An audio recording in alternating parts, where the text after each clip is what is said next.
এই আপেল শেপের পাত্র বা বাটিটি আজকে চলো তোমাদেরকে মাটি দিয়ে তৈরি করে এবং রং করে দেখানো যাক।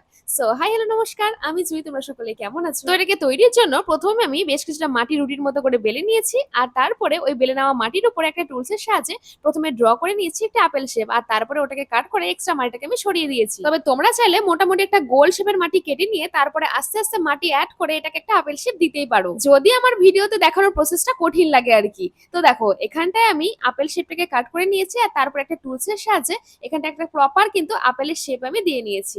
আর তারপরে হালকা হালকা জলের সাহায্যে আমি একটু একটু করে আস্তে আস্তে দেখো মসৃণ করে নিয়েছি। এন্ড বাই দ্য ওয়ে, তোমরা যদি চাও যে আমি অন্য কোনো ফলের শেপের এরকম ধরনের কোনো প্লেট বা বাটি তৈরি করি, তাহলে সেটা আমাকে কমেন্ট করে লিখে যেতে পারো।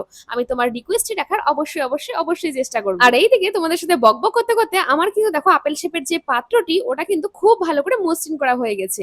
এবার চলো এর উপরে একটি ডাঁটি লাগিয়ে নিই। আর তার জন্য অল্প করে একটু মাটি দেখো একটু লম্বাটে টাইপের করে তৈরি করে নিয়েছি, আর তারপরে একটা টুলসের সাহায্যে খুব ভালো করে এটা অ্যাটাচ করে দিয়েছি, একদম শক্তপোক্ত ভাবে, যাতে এটা একদমই ভেঙে না যায়। আর কথা বলতে বলতে আমার কিন্তু এখানটাতে অ্যাটাচ করা হয়েও গিয়েছে। এবারে দেখো আমি তুলিতে না সামান্য পরিমাণে জল নিয়ে এটাকে না খুব ভালো মতো করে মসৃণ করে দিয়েছি, যাতে ফিনিশিংটা একদম ভালো আসে। তো আপেল হলো, ডাটি হলো, এবার দেখো ছোট্ট করে একটা পাতাও কিন্তু আমি তৈরি করে এখানটায় অ্যাটাচ করে দিয়েছি। আর আবারও তুলিতে সামান্য পরিমাণে জল নিয়ে পুরোটাকে দেখো আবারও মসৃণ করে ফিনিশিং কিন্তু একদম টাচ দিয়ে দিয়েছি।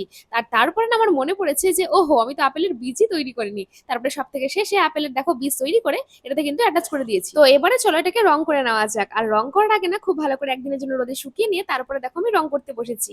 আর রং করার আগে তোমরা তো জানোই যে প্রথমে কিন্তু প্রাইমার আমি দিয়ে নিই, তারপরে কিন্তু অন্যান্য রং আমি দিই, যাতে অন্যান্য রংগুলো খুব ভালো করে ফুটে উঠে। তো যাই হোক, এখানটাতে দেখো প্রথমে কিন্তু আমি এখানটায় অফ হোয়াইট বা স্কিন যে কালারটা ওটাকে নিয়ে নিয়েছি, যেই রংটা দিয়ে আমি আপেলের ভিতরের পোর্শনটাতে রং করেছি এবং লাল কালার দিয়ে আপেলের বাইরেটাতে কালার করে নিয়েছি। আর ওই যে ডাঁটিটা তৈরি করেছিলাম ওই ডাঁটিতে না একদম ডিপ যে মেরুন বা ব্রাউন কালারটা বলতে পারো আর কি, ওই কালারটা করে নিয়েছি এবং বিচেও কিন্তু সেম কালারে দিয়েছি। আর সব থেকে শেষে না ওই যে ছোট সব পাতাটা তৈরি করেছিলাম ওই পাতাটা গ্রিন কালার দিয়ে দিয়েছি। আচ্ছা, তোমরা যখন এতদূর পর্যন্ত ভিডিওটা দেখে নিয়েছো, তাহলে বলবো প্লিজ ভিডিওটাকে একটু লাইক করে চ্যানেলটাকে অতি অবশ্যই সাবস্ক্রাইব করে দিও আমার চ্যানেলে, তুমি যদি একদম নতুন হয়ে থাকো। এবং তার সাথে সাথে আজকের এই ইউনিক কাজটি যদি তোমাদের ভালো লেগে থাকে, তাহলে সেটা আমাকে কমেন্ট করে জানাতে ভুলো না। আমি তোমাদেরকে অবশ্যই রিপ্লাই দেওয়ার চেষ্টা করব। তো চলো আজ তবে এইটুকুই, দেখা হচ্ছে এর পরের কোনো ভিডিওতে। সবাই ভালো থেকো।